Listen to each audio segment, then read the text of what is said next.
ഇതൊക്കെ നമ്മളെ ഒറ്റയ്ക്ക് പോകുമ്പോഴുള്ള അനുഭവങ്ങളാണ്. നമ്മൾ സത്യത്തിൽ ഇത്തരം സ്ഥലങ്ങളിലേക്ക്, പ്രത്യേകിച്ച് സ്പിരിച്വൽ പ്ലേസിലേക്ക് നമ്മൾ ഒറ്റയ്ക്ക് പോകണം.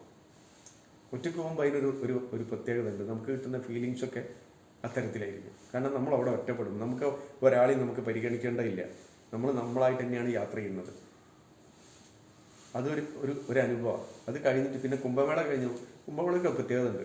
കുംഭമേള കഴിഞ്ഞാൽ നമ്മൾ വാരാണസിയിൽ പോയിട്ട് പിതൃക്കൾക്ക് ബലി അർപ്പിച്ച് മഹാരാജിനെ തൊഴണം എന്നാണ് ഒരു ആചരണമാണ്, ആചരിക്കേണ്ടതാണ്.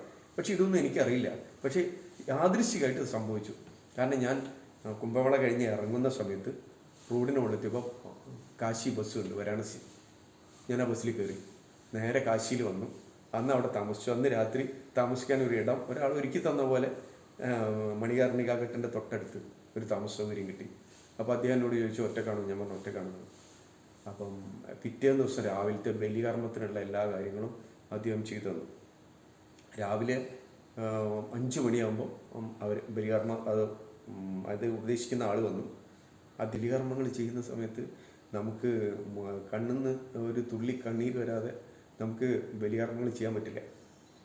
കാരണം നമ്മുടെ അച്ഛൻ, നമ്മുടെ അമ്മ, പിന്നെ നമ്മുടെ പിതൃക്കൾ, ഇവരെല്ലാവരും മനസ്സിൽ നമ്മൾ ഒന്ന് എന്താ പറയുക, മനസ്സിൽ കാണും. അതൊരു ഒരു വല്ലാത്തൊരു ഫീലിങ്ങാണ്. നമ്മളെ നിലത്തുമായിരിക്കില്ല, മുകളിലായിരിക്കില്ല. ഇത് കഴിഞ്ഞ് ലാസ്റ്റ് ഗംഗയിൽ മുങ്ങി നിവരുമ്പോൾ കിട്ടുന്ന ഒരു അനുഭൂതി ഉണ്ടല്ലോ, അത് നമുക്ക് പറഞ്ഞറിയിക്കാൻ പറ്റില്ല. അത് വല്ലാത്തൊരു അനുഭവം.